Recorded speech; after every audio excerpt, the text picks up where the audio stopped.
The Astral Brotherhood is a loyalist chapter of the Adeptus Astartes from an unknown founding and carries a history that confounds most Imperial scholars.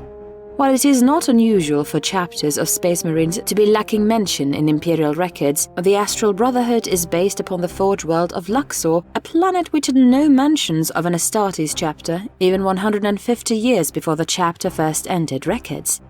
The Astral Brotherhood was first encountered when an Astartes and Astromilitarum force were sent to Luxor to crush a large invasion of war-loving orcs, only to find a full Space Marine chapter and PDF force composed of failed aspirants already present defending the world and succeeding in dealing a grand defense and offense. After the Orc invasion was defeated and purged, the Administratum began to investigate this unknown chapter and how it escaped their attention, though their search would prove to be a fruitless endeavor, as almost little to no information could be found within their data files.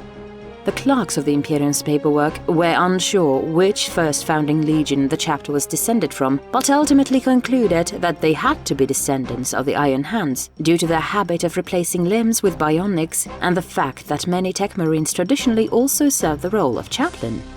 When questioned about the subject matter, the Brotherhood would confirm that near the beginning of their chapter's history, Tech Marines would dual-wield both positions, but as the centuries passed, traditional chaplains would begin to take place of the Tech Marines' dual role, although it was still possible for an exceptional Marine to be able to handle both posts. The chapter's contradictory nature contained many aspects that outright befuddled those who investigated them. First and foremost, these Astartes would look down upon psychers, despite the Astral Brotherhood having an enormous librarians that would dwarf most other chapters. The chapter librarians, referred to as astral priests, would claim they do not harness the warp for their feats, but rather harness the power of the Astronomicon itself, the great light that guides all ships within the Imperium. Perplexing the questioners further, by their chapter law, no librarian may become the chapter master, although according to their history, their first chapter master also had the title of chief librarian. Although indeed no librarian may become the chapter master, it is not uncommon for the Reclusiarch of the Astral Brotherhood to rise to take up both positions.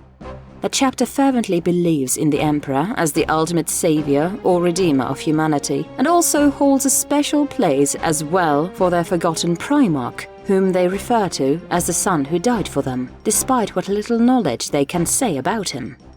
The chapter has close ties with the tech priests of their homeworld of Luxor, a group of mechanicus considered borderline heretics by many who investigate their works, but Space Marines also maintain close ties to the ecclesiarchy. Again, an unusual occurrence for a chapter with many librarians, who are still considered by many within the Imperial Creed to be witches.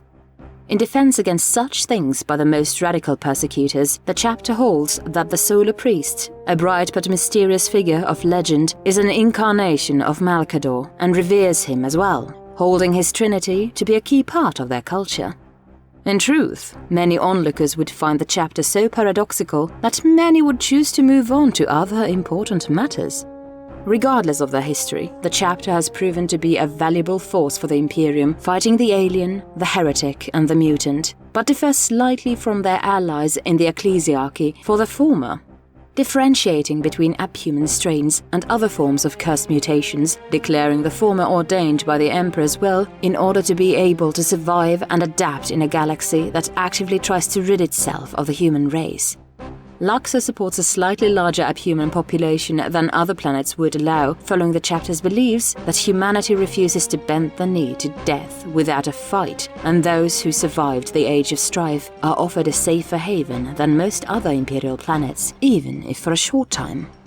While there are many threats that the chapter faces down, they have devoted themselves especially to defending the worlds against the threat of the dreaded Drukhari of Komorog and the vile forces of Plague God Nurgle. The reasoning behind their wrath against the Warp God stems from the fact that the forces of Nurgle were the first enemies the chapter faced after its founding, with aligned groups of heretic Astartes collectively called the Hands of Pus, formerly the 3rd, 4th and 5th companies of an Iron Hand successor chapter called the Iron Crows that became lost in the warp and fell to the influence to the god of sickness. The now corrupted Space Marines attacked Luxor and the chapter's fortress monastery of Thebes in 873 M36 as part of a coordinated attack on the sector, but many believe it was due out of madness.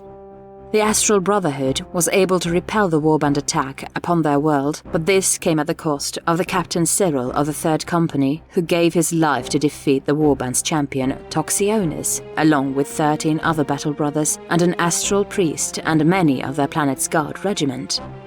The Hand of Pus assault left the chapter determined to purge the threat of Nurgle wherever found, insulted that the forces of chaos would try to strike their homeworld with the vile filth. When it comes to the threat of the Drukhari, the Astral Brotherhood seems to have an innate ability to predict where the Xenas would appear within their home region of the Hiccupta stars, and often preemptively arrive where the dark cousins of the Eldari will appear.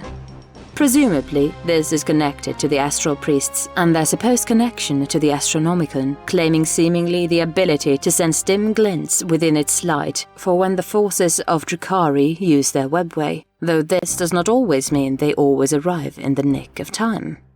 The chapter's fierce protection of its history has led many within the Inquisition to try and investigate the Astartes more, and with time, there has been only so much success.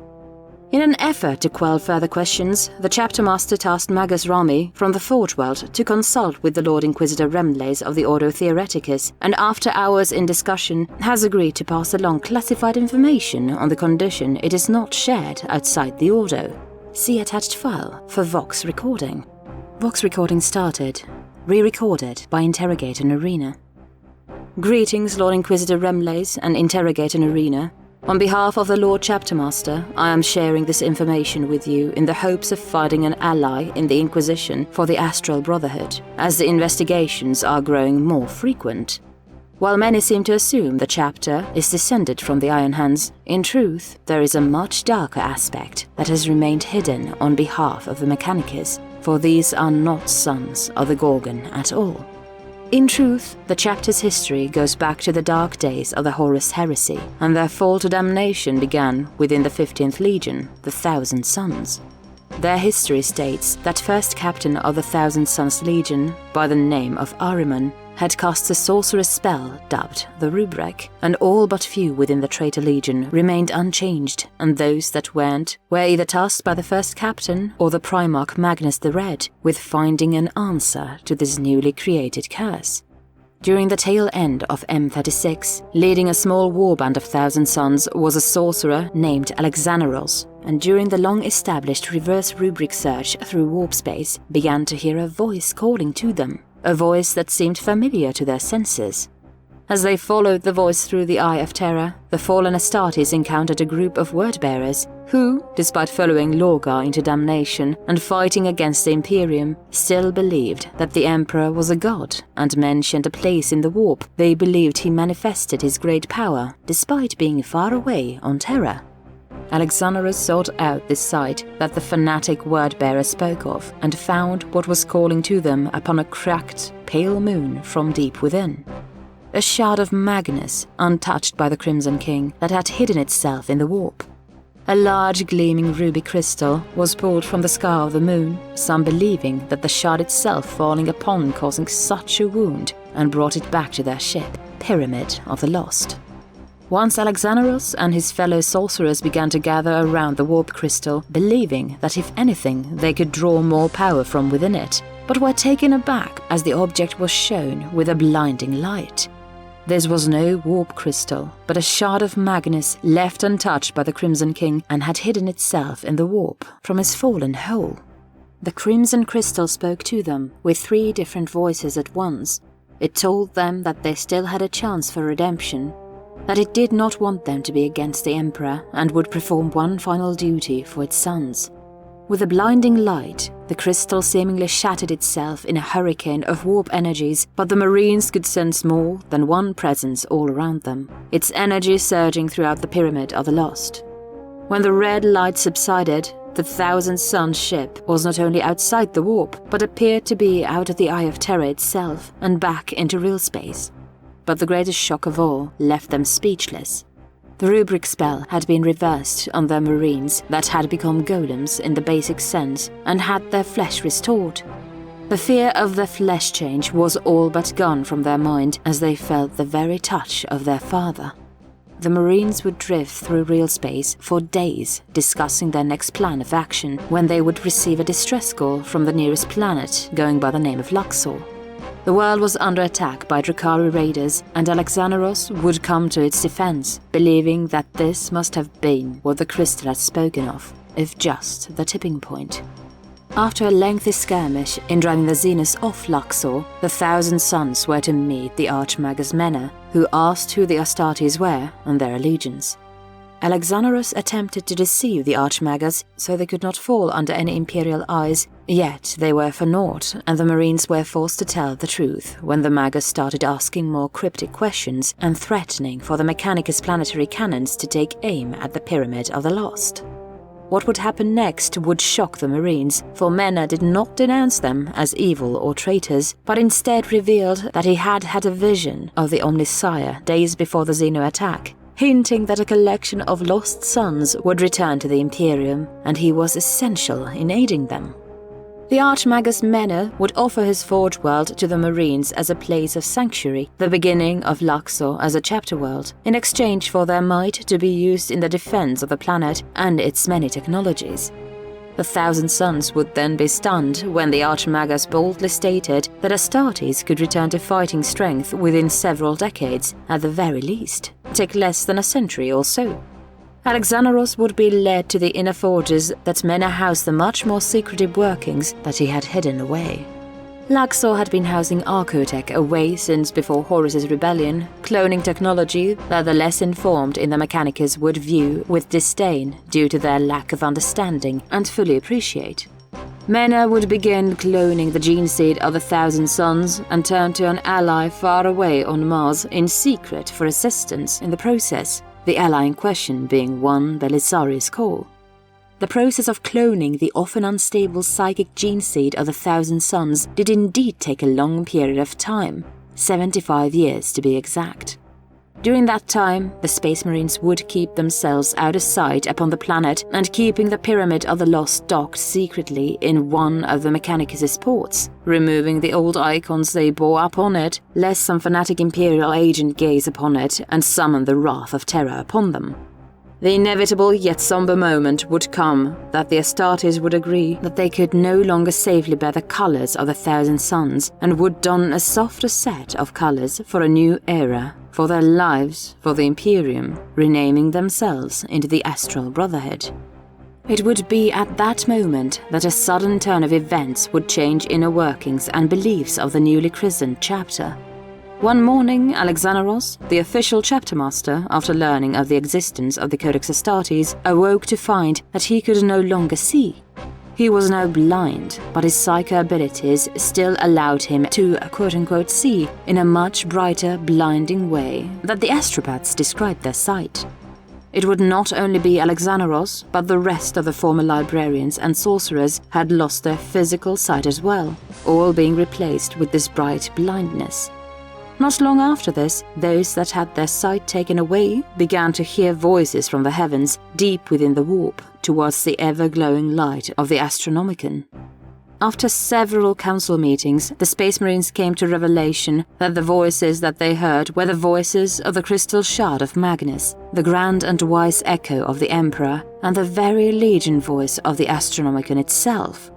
Believing now their librarians were bound to the Astronomicon, the loss of the vision in a similar manner to astropaths, Alexandros declared that after his death, no librarian could be chaptermaster, lest the warp somehow tempt them away from their new sacred duties.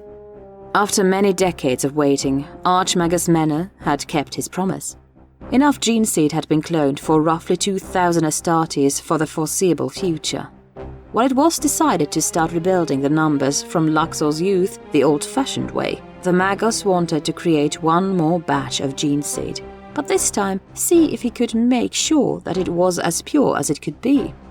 be it the tampering of the archaeotech with increased output or increased psychic mutation within the new batch, the machine spirits became unable to withstand the psychic force and became inert, resulting in large pulse of psychic energy that would leave the Dark Age technology ruined beyond repair.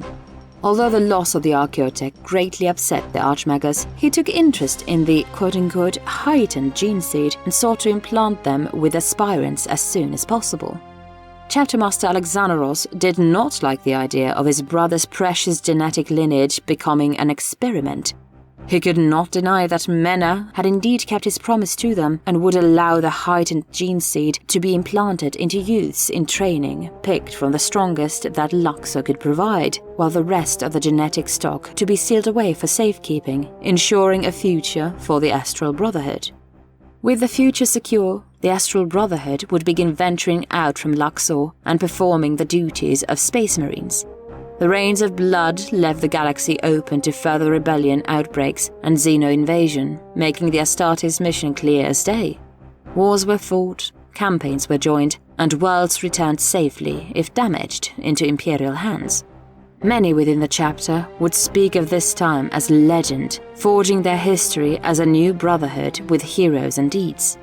The greatest of these were the stories of the new champions that began to rise through the ranks and perform amazing feats, from dueling an orc warboss one-on-one, rallying a falling defense of a planet, and overturning enemy tanks with their bare hands as if they were toys. From outside of the chapter, many would say that these chosen few were blessed by the Emperor, but from within the leadership of the Brotherhood, it was clear that these champions were the bearers of the heightened gene seed. Something that Alexandros would take pride in, despite the growing sense of unease the more the champions achieved. After many decades of warfare, however, the chapter master's worry would bear horrible fruit. Many of the champions, if not all, began to suffer terrible mutations and changes to their bodies. Terrible growths, organ failures, and twisted forms of body decay would claim the lives of some of the chapter's finest Marines. All of the Space Marines with the heightened gene seed would die off one by one until only one of the group remained. Ignatius was the champion of the second company, but while the rest suffered fatal flaws from their gene seed, for him it seemed that his only flaw would not allow him to die. Within his body, his genetic material twisted until the Marine was driven mad with a rage that would drive him to attack any who would enter his line of sight who posed a threat. Many tried to slay him, to stop his rampage, but found that his body would only continue to repair itself. Alexandros would seal away Ignatius in a special prison that has since been dubbed the sarcophagus, being unable to slay his battle brother. Attempts to remove his gene seed would prove useless, for whenever they tried to remove vital organs, they would die almost instantly as another regrew in its place. It seemed that total atomizing would be the only way for Ignatius to die, but after several councils, they concluded that instead of death, the Astral Brotherhood would instead use the Mad Astartes as a weapon. They would release him only when the time was right, when a terrible enemy proved too powerful for standard battle brothers to face. Ignatius became a dark blade for the chapter to keep hidden and out of sight, for whenever the sarcophagus was opened, the enemy that dared pose a threat would perish. To this day, the rage-filled Space Marine still lives, trapped within his prison, with only the astral priests themselves able to usher him back inside. Many believe that it was only due to the champion's genetics being tampered with that caused the mutations, but only a few years after, many Marines' bodies began twisting and decaying to lesser extents. It seemed the flesh change was not fully purged from within the Astral Brotherhood, but only lessened heavily. Astartes would thus start removing the affected limbs and replace them with bionics, preferring the cold of metal to the slow rot. It seemed the sacrifice of the shard did not so much reverse the rubric as it changed its effects. The astral priests appear to be the only ones unaffected, but as stated, are all blind to an extent. Lord Inquisitor Remlays, you now know the truth at the heart of the Astral Brotherhood, and so I trust that you can be counted upon to be there for aid, should the chapter need it. Additional information can be found attached in the following data document. Vox recording ended. Thanks to the Mechanicus, the Tech Marines had a very important role in the early days of the chapter, with the duty of seeing to the bionics to replace the tainted flesh mutations, and still maintain this tradition to this day. Even with the introduction of traditional chaplains in later years, the Tech Marines would serve additional roles before both sections of office could be separated. The chapter seeking out salvation has led the Astartes declaring they will bring redemption to all, even if the redemption comes with pain or death. The Astral Brotherhood's war cry of "The Emperor Redeems" is a sign of this as well. When it comes to the subject of their traitor brethren, the chapter has notably chosen to avoid encounters when they have the chance, but it is possible that they do not wish to risk bringing a full Tzeentchian incursion about their sector due to their dark origins. The chapter's close ties with the ecclesiarchy would begin in 023 M37, with the shrine world of Giza coming under attack by a traitor legion warband of the World Eaters named the Wrathful Blood. The third company of the Astral Brotherhood, dubbed the Gathering Eyes, and the second and the fourth companies of the Star Owls chapter were sent to the defense of the world. The Brotherhood would be accompanied by multiple Astral priests, Company Captain Avilius and Tech Marine Captain Andrianus. The Space Marines would descend upon the bloodthirsty enemy, and while the opening hours of the battle to repel the invaders seemed to go in their favor, unknown to all, a surprise attack came in the form of a Night Lord's warband. Facing two warbands and 100,000 of cultist slaves proved more than either chapter had anticipated. The Night Lords seemed more interested in the decimation of the Star Owls than anything else for reasons unknown, and the World Eaters, under the command of their leader, Mayak the Gore Champion, began to send their mortal followers to spill the blood of civilians, while the Warriors of Khorne did battle against their loyalist cousins. Both chapters were forced to face a foe with limited aid to the other, and as desperately as the Space Marines tried to break through the lines of the enemy Astartes, the slums of the world were stormed by the bloodthirsty cultists, and through a heretical ritual that called for the massive slaughter of innocents was begun. A terrible demon of Khorne would arise like a bat out of Inferno abyss in thanks to the massive number of deaths, and make for the heaviest line of defenders, that being where the Astral Brotherhood was currently defending. An ongoing battle at the world's most grand cathedral would last 10 full days and would have the Astartes pushed beyond their limits. Avilius was hesitant, but needed to make a blow against the traitors and called for the sarcophagus to be opened. Ignatius had been stored away upon the vessel of the Brotherhood, but would be unleashed upon the enemy, dropping the Mad Marine at the location of Mayak and his personal Khorne berserker guards. While the traitors were veterans of hundreds of battles, the prisoner of the sarcophagus would lay waste to the head of the Wrathful Blood and leave the warband leaderless and unable to hold back Imperial retaliation. The Night Lords would abandon the attack on Giza when it was learned that the Gore Champion had been slain, fleeing the planet for the darkness of space, knowing the odds in their favor had shifted. Under the guidance of their astral priests and backing of the holy preachers of Giza, the Astral Brotherhood managed to banish the demon back to the warp, but at a great cost of many battle brothers and Captain Avilius. Both the Star Owls and the Brotherhood took great losses, but the threat to the Shrine World was repelled. The Star Owls would depart shortly after and would give chase to the wounded Night Lords. Only 12 Marines remained of those the Astral Brotherhood sent, among them Andrianus. The Tech Marine chaplain and the last living astral priest named Mina began a dialogue with the surviving ecclesiarchy leaders of the wounded Giza and made their reverence of the Emperor as a god known to them, as well as the desire for greater ties to the holy organization. The Astral Brotherhood made it known to the priests that the chapter's disdain of traditional psychics and librarians was shared with their own and maintained their lack of using the warp at all, and instead their use of the Astronomicon was the source of their powers. Andrianus and Mina had saved the local head ecclesiarch, Gordon Marcus, during the conflict, and he became very sympathetic to their cause, eventually pushing for the rest of the ecclesiarchy to recognize the chapter beliefs as an accepted variation of the imperial faith. The chapter has since built on these ties to the ecclesiarchy, in great thanks to the influence of Gordon Marcus, which has given them a great deal of protection from the prying eyes of the Inquisition. With regards to their relation with other chapters, the Astral Brotherhood have a tense relationship with the Space Wolves, which the latter does not understand. While the Brotherhood acknowledges the Volca-Fenrica fight for the Emperor like none other, they still harbor feelings of hatred for the Wolves for the fall of their legion to some extent.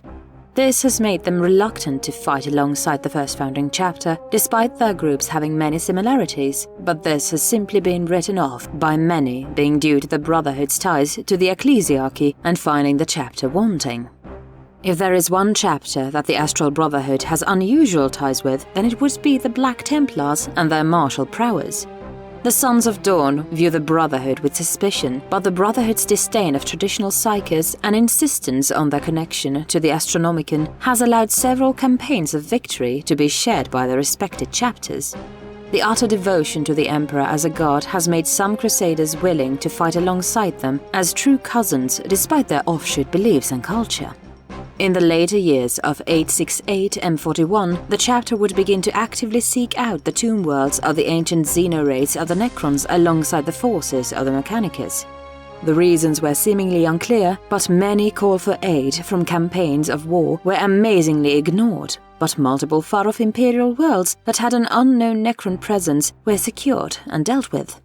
On the hive world of Manat, the Astral Brotherhood went out in full force with 4 battle companies. The reasoning behind their intentions would become clear near the end of the planet's Xeno attack. The hive world had recently begun experiencing the awakening Necrons, waking to find their planet infested with humans.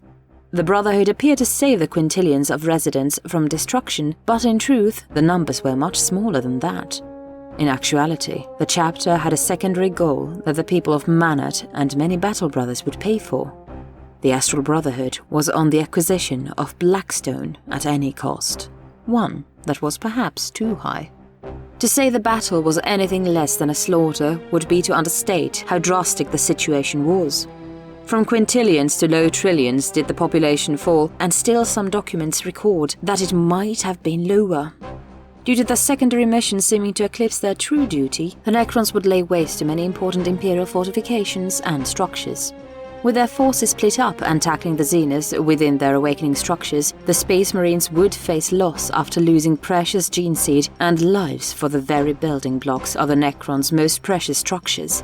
Where the Astartes could have used their unneeded transports to ferry civilians to the safety of space, they were instead used to carry large sections of Blackstone to their strike cruisers. Manat would ultimately be subjected to exterminators, and only one company's worth of Marines survived that terrible crisis.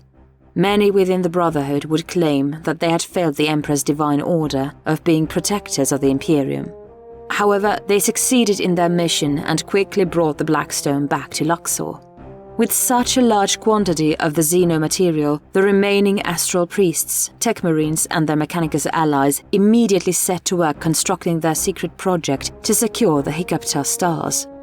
With the anti-warp material in hand, the Brotherhood would start their own version of the mysterious pylons of the Necrons, a much-needed defense aid to prevent a predicted incursion.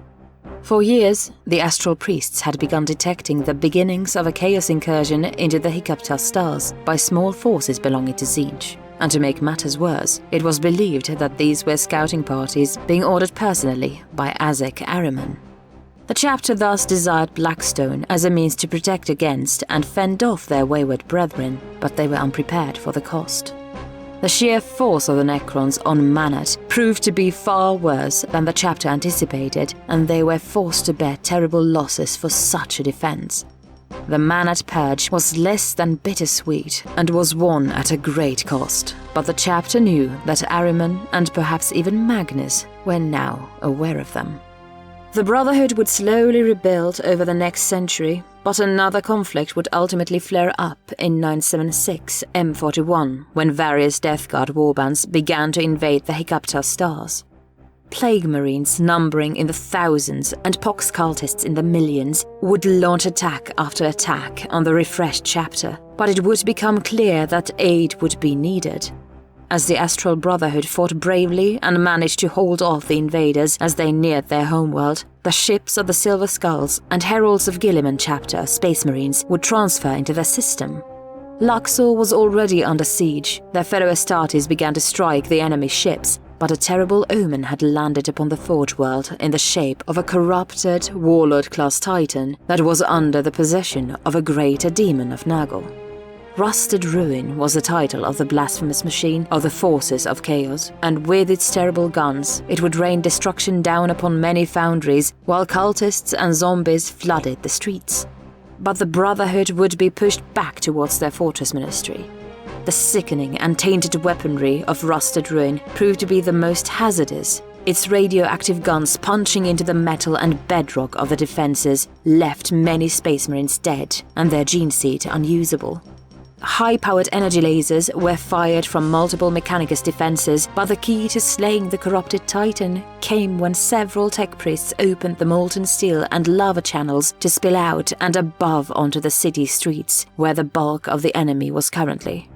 Cultists and zombies perished in the burning river as the legs of the Titan began to melt and fall upon its side, free to be bombarded with Imperial lasers and missiles until the heart of Rusted Ruin was burnt away along with Demon within it.